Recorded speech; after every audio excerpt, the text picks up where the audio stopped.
Rikthimi i Eglit në shtëpinë më të famshme në Shqipëri duket se ka shkaktuar pakënaqësi të shumë nga ndjekësit e formatit, përfshirë këtu edhe familjarët e gjestit. Në një postim të bërë së fundmi në Instastorin e tij, në një shkrim të gjatë, thuhet ndër të tjera se personazhet e rikthyer në shtëpi përpiqen të rrezojnë gjestin, duke përdorur ata çka kanë parë jashtë.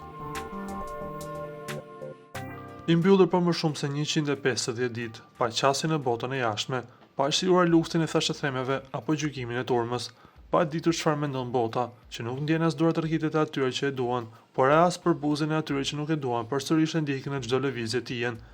I vin njerëz që kanë pasur fatin të dalin jashtë, të mbushur me informacione të freskëta dhe t'ia servirin ato të përzgjedhurat për ta thyer, për ta rrëzuar duke nxitur të dyshojë të vetja dhe të humbas busullën e lojës. Dhe megjithatë kanë të fuqinë të shndrojë gjithë këtë presion në burim force të pashtershme. Nëse ka një fitore që është më e vështirë në të gjithë historinë e shtëpive më të famshme në Shqipëri, është kjo.